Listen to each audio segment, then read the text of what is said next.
Familia, mil bendiciones. Es un placer inmenso poder volver a encontrarme contigo por nuestro canal de YouTube para compartir un mensaje de esperanza, un mensaje de enseñanza bíblica, de crecimiento espiritual para tu bendición y la bendición de tu familia y la bendición de todas las personas con las que compartes este mensaje, con las que compartes la palabra de Dios. Es un placer inmenso una vez más poder encontrarme contigo, especialmente en este nuevo año. Que Dios te bendiga y que Dios pueda prosperarte de forma espiritual, pero también de forma material, de forma en tu salud, de forma familiar, en todas las áreas de tu vida. Así que gracias por tu fidelidad y gracias por compartir y disfrutar de estos mensajes que son preparados para usted con mucho amor y con mucho cariño. Hoy estudiamos el tema que estamos estudiando durante esta semana, los pactos de Dios con nosotros. Y este es un tema muy interesante. En la Biblia constantemente desde el principio hasta el final, pero de forma especial en el Antiguo Testamento, la Biblia habla de pactos, porque Dios es un Dios de pacto. Algunas veces nos resulta en el lenguaje moderno comprender a cabalidad y a profundidad el significado de esta palabra. Esta palabra lo que significa es un contrato entre dos personas. En este caso, los pactos de Dios eran pactos que Dios establecía con seres humanos. Hay diferentes pactos en la Biblia, pactos de la creación, por ejemplo, cuando Dios creó a Adán y a Eva y le entregó en sus manos la administración de la creación. Ese se llama el pacto de la creación porque Dios los creó a ellos y puso en las manos de ellos todo lo que Dios había creado. Y como dice Génesis capítulo 2, Dios les había dado a ellos, especialmente a Adán, la carga de administrar, la responsabilidad de administrar toda la creación. Hoy, al hablar de pactos, queremos que de forma especial usted trate de viajar en el tiempo y tratar de romper un poco las barreras del lenguaje para que entendamos que un pacto es un compromiso, es un acuerdo, es un negocio espiritual que Dios hace con alguna persona. Y la Biblia está llena de muchos pactos. Y usted recordará también que la Biblia habla acerca del pacto de la salvación. Todos sabemos ese pacto, ¿verdad? Probablemente, si usted no lo conoce, pues hoy va a conocer un poquito más acerca de ese pacto y de otros pactos que encontramos en la palabra de Dios. El texto central para nuestro estudio de hoy lo encontramos en Deuteronomio capítulo 28, versos 1 y 2, y la palabra de Dios dice de la siguiente manera: Acontecerá que si oyeres atentamente la voz de Jehová tu Dios, para guardar y poner por obra todos sus mandamientos que yo te prescribo hoy, también Jehová tu Dios te exaltará sobre todas las naciones de la tierra, y vendrán sobre ti todas estas bendiciones y te alcanzarán si oyeres mi voz. En estos textos, al final del libro de Deuteronomio, a punto cuando Moisés estaba ya de morir, Moisés está despidiéndose y dando las últimas palabras, las últimas revelaciones que él tenía de parte de Dios para el pueblo. Note algo interesante, que ya después de este libro nos sigue el libro de Josué, cuando ya el pueblo está preparado directamente ya en el borde para cruzar a la tierra de Canaán, la tierra que Dios le había prometido a Israel cuando lo sacó de la esclavitud de Egipto. Así que Dios tenía grandes promesas para su pueblo. Ya Dios los había protegido durante 40 años en el desierto. Dios les había proveído de comida, de cuidado. Dios le había dado todo lo que necesitaban, aún agua en el desierto. Un milagro inmenso, un milagro sumamente especial. Ahora note que Dios está preparado para introducir al pueblo en la tierra de Canaán. Una tierra que Dios había prometido que emana leche y miel. Y en este capítulo, en Deuteronomio capítulo 28, ahora Dios hace un pacto especial con el pueblo. Y Deuteronomio 28 nos habla acerca de... Todo el libro de Deuteronomio es el pacto, ¿verdad?, que Dios establece con su pueblo. Pero en el capítulo 28 ahora Dios les les cuenta a ellos, Dios comparte con ellos las bendiciones del pacto. En otras palabras, como dice el verso 1 y el verso 2, si ellos obedecen a Dios, es decir, si son fieles a su parte en el pacto, porque hay algo que tenemos que entender. Los pactos de Dios son de dos tipos. Dios es un Dios de pacto, pero los pactos de Dios son de dos tipos. Hay dos tipos de pactos que podemos encontrar en las Escrituras. El primero es un pacto bilateral.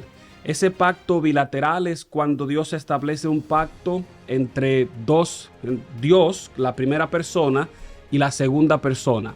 Entonces Dios se compromete a cumplir con una parte del trato, del contrato, del acuerdo, del pacto, ¿verdad? Dios se compromete a cumplir con una parte, pero también la otra parte, es decir, Israel en este caso, tiene unas responsabilidades, como hablamos la semana pasada, delante de Dios, que tiene que cumplir, que tiene que ser fiel. Dios ha prometido llevarlos a ellos, introducirlos en la tierra de Canaán.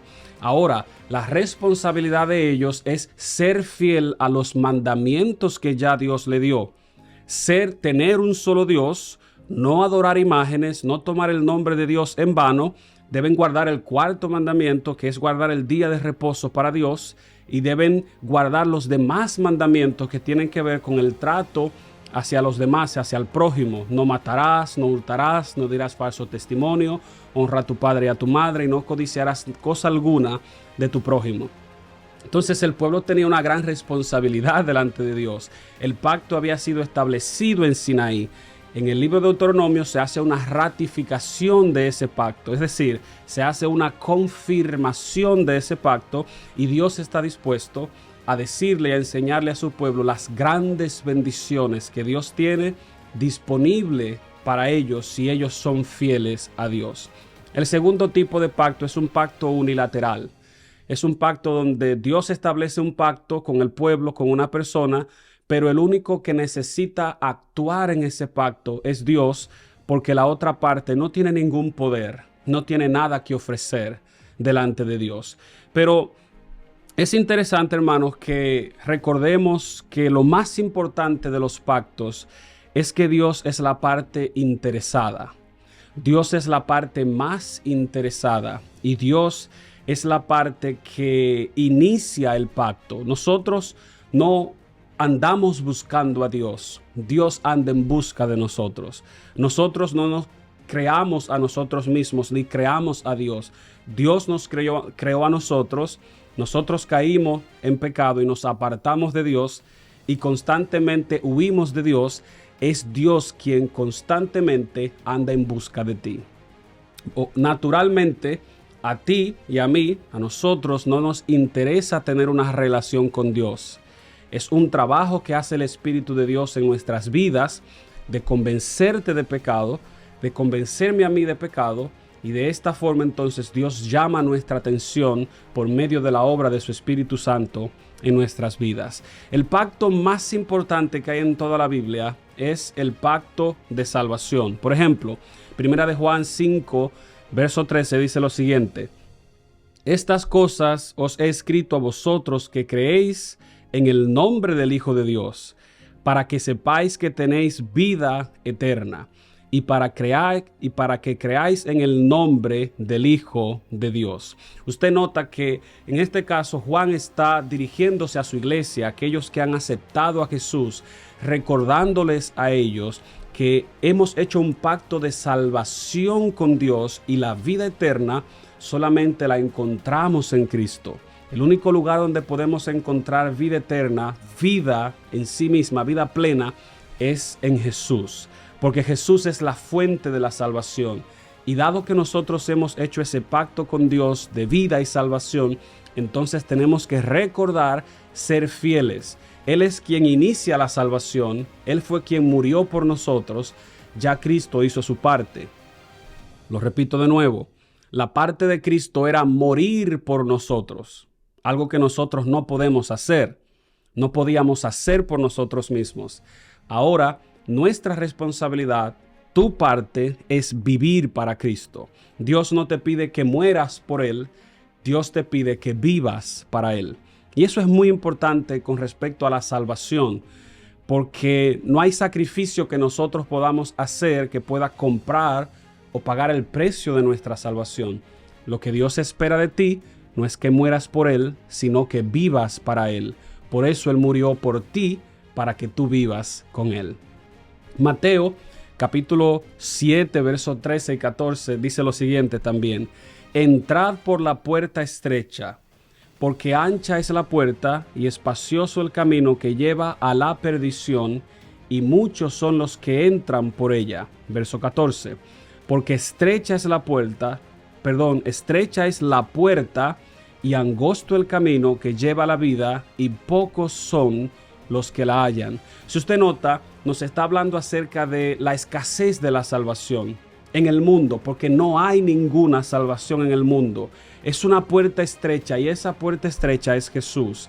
Y si tú quieres salvarte, si quieres andar, caminar, entrar por esa puerta estrecha, necesitas hacer un pacto de salvación con Jesús. Y lo más interesante del caso es que negociar con Dios es fácil. Lo más bonito del caso es que encontrar a Dios es fácil. Dios no está muy lejos, Dios está cerca de nosotros. Y acceder a su salvación, acceder a ese pacto, a ese acuerdo de salvación con Dios, es tan fácil como simplemente arrepentirte de tus pecados y reconocerle como tu Salvador, como tu Redentor, como la única persona que puede salvarte, tu Salvador personal, y Él se encarga de hacer ese trabajo de salvarte. El pacto de la salvación es un pacto voluntario. Dios no te va a forzar. Nadie puede forzarte a que le abras tu corazón a Dios. La gente puede tratar de manipularte, pero a menos que no salga de forma natural, a menos que no salga de forma voluntaria de tu corazón, no funciona. Porque Dios no acepta algo que no salga del corazón. Dios no acepta algo que sea motivado por el temor, algo que sea motivado por la muerte, algo que sea motivado por la escasez o por la necesidad. Dios quiere que sea algo que salga de tu corazón. Por eso es que la salvación es un acto voluntario. Dios te la ofrece, pero es tu trabajo aceptarla. Todos tenemos que elegir ser salvos. Pablo es un ejemplo de ello, como por ejemplo en 2 de Timoteo 4, 6 al 8. Todos nosotros tenemos que elegir ser salvos. Este es el pacto de la salvación. Dios te ofrece la salvación, pero tú tienes que recibirla. Y una vez que recibes la salvación, una vez que aceptas a Dios como tu Salvador personal, ya has entrado en un pacto con Dios. Y ahora entonces es tu trabajo vivir para Dios. Vivir para Dios es lo que llamamos el camino de la obediencia. Dios lo único que exige de nosotros es que seamos fieles a sus mandamientos, que guardemos sus mandamientos. Es por eso que el libro de Juan dice: si me amáis, guardad mis mandamientos. Si nosotros amamos a Dios, eso se evidencia en la forma en la que vivimos, en la forma en la que actuamos en nuestro diario vivir. Nosotros tenemos que reflejar ese pacto con Dios donde quiera que estemos o vayamos, en lo práctico en nuestras vidas. Dios es un Dios de amor, y Dios usa su amor para ayudarnos, para restaurarnos cuando en algún momento nos desviamos del pacto. Es por eso que necesitamos volver a Dios cada día.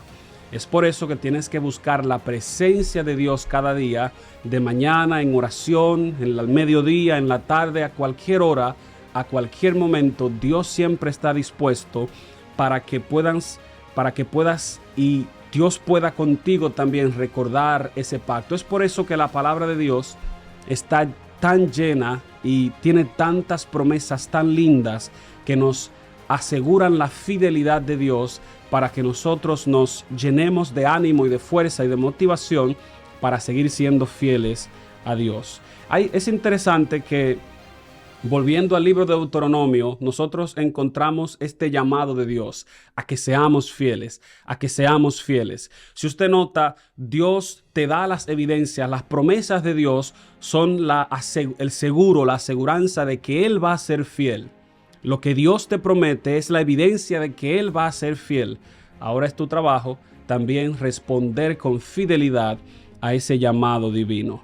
El libro de Deuteronomio ha sido llamado por muchas personas y muchos teólogos como el libro de las memorias, porque es en este libro donde Dios escribe, donde Dios dejó escrita todas sus promesas, esas promesas de bendición especial, si nosotros como sus hijos o su pueblo permanecemos fieles a Él. En este libro Moisés repasa el trato fiel de Dios con Israel.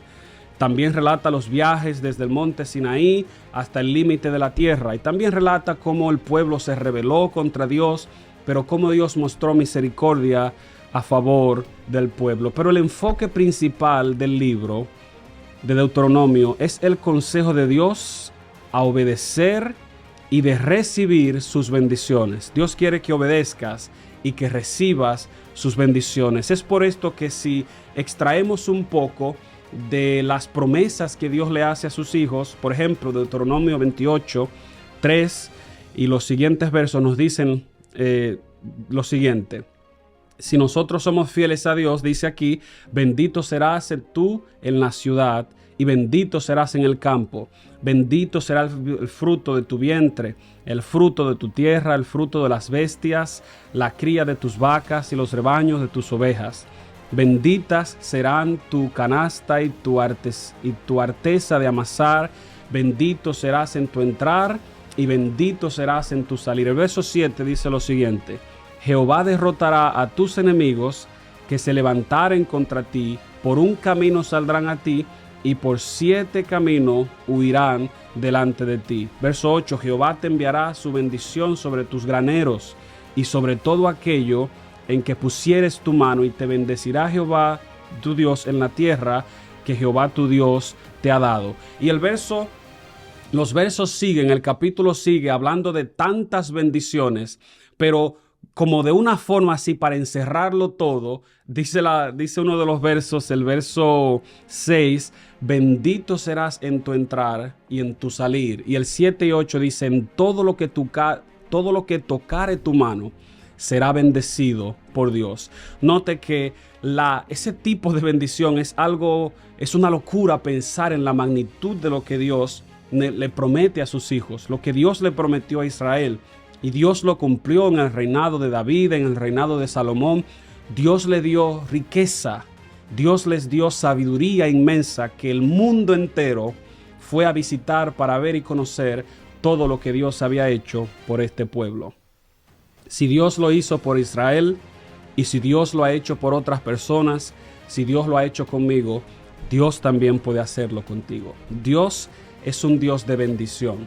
No solo es tu creador, no solo te perdona, Dios no solo te salva, Dios no solo te restaura, Dios también bendice con recursos para suplir todas nuestras necesidades.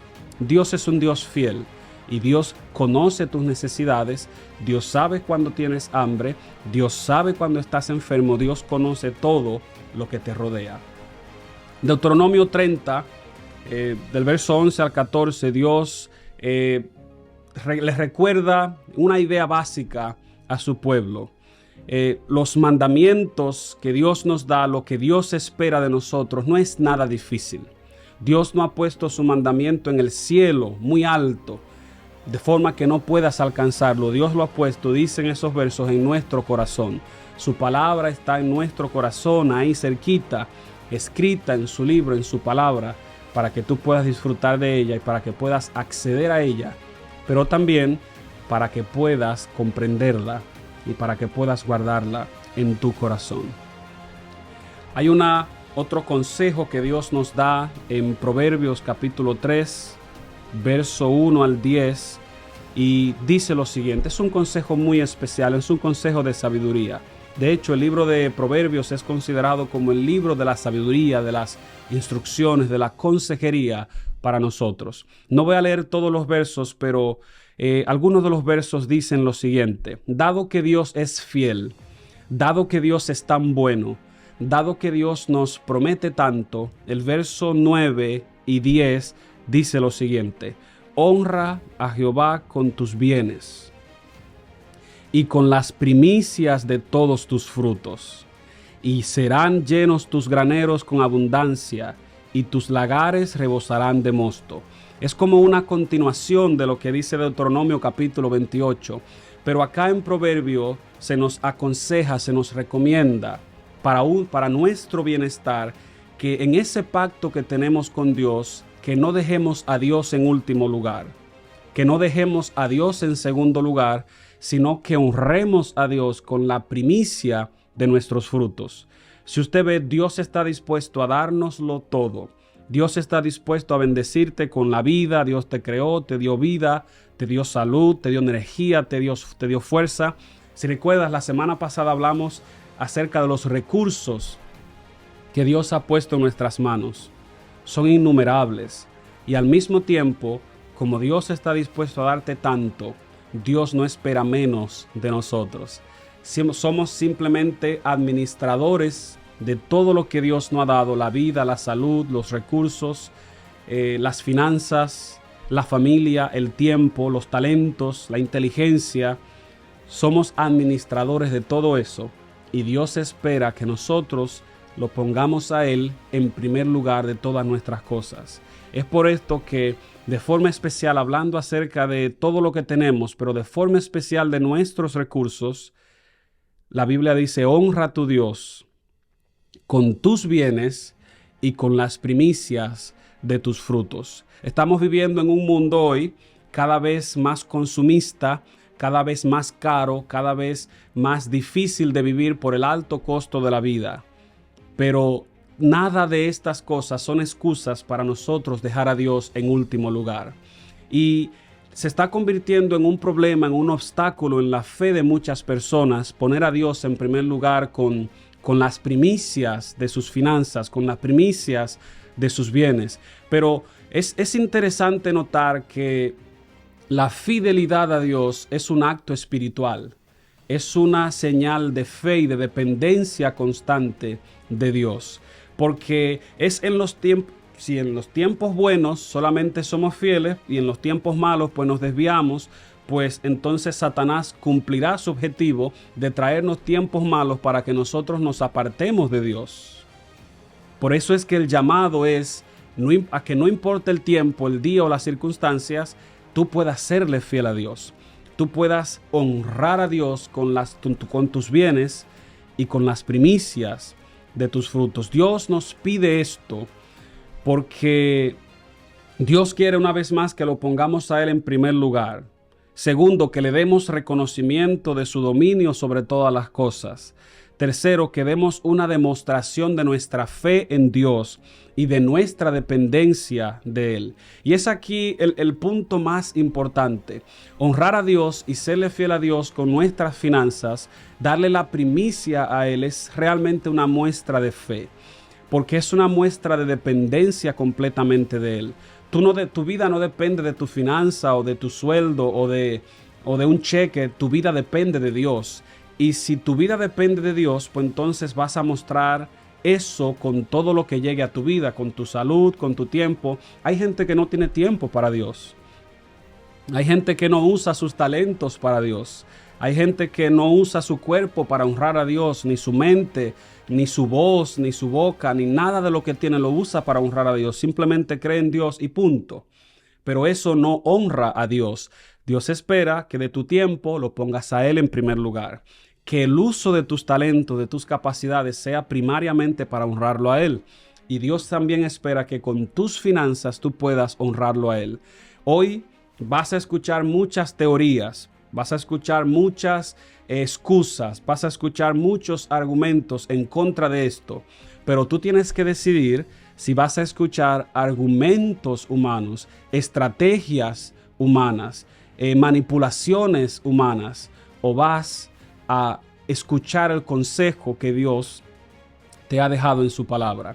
El punto número 4 es que a Dios le pertenecen las primicias, como Él lo ha establecido y no como la gente se ha inventado, como la gente encuentra excusas para hacer.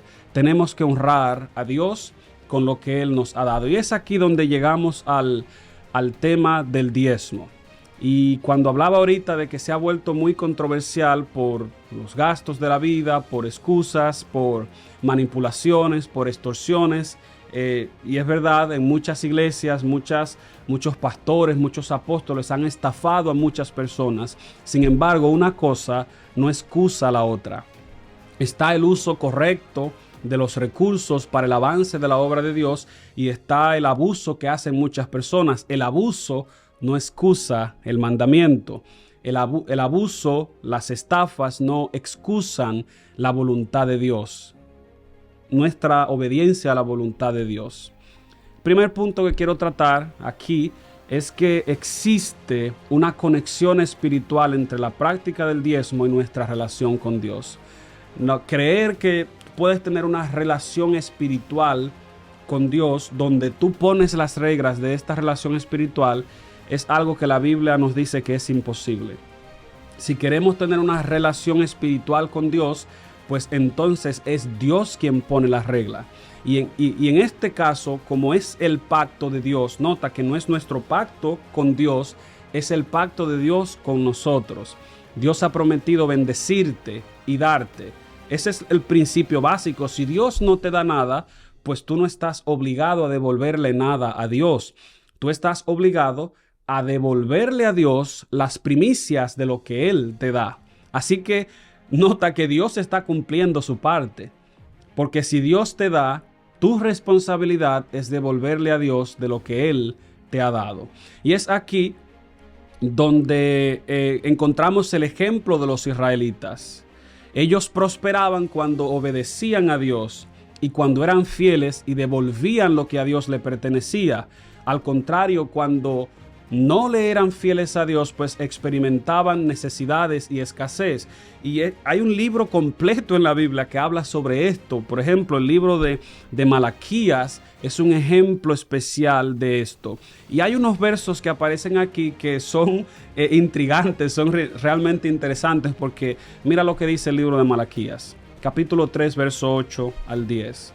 ¿Robará el hombre a Dios? Pues vosotros me habéis robado, dice Dios. Y dijisteis, ¿y en qué te hemos robado? Y dice Dios, en vuestros diezmos y ofrendas. Es una locura, ¿verdad? Pensar que nosotros podemos robarle a Dios, pero Dios dice que sí. Y es su palabra que nos está diciendo que lo que a Dios le pertenece, que son las primicias, no las obras de lo que tenemos. Dios dice Pablo que Dios ama al dador alegre. Dios no ama a una persona que quiere devolverle a Dios lo que tiene que devolverle porque se siente obligado y al final del día usa todo y solo lo que le queda. Dios no acepta migajas. Dios acepta las primicias. Y si no lo hacemos, entonces la palabra dice que le estamos robando a Dios. Y es interesante que el verso 9 dice, malditos sois con maldición vosotros, las naciones todas, pues me habéis robado.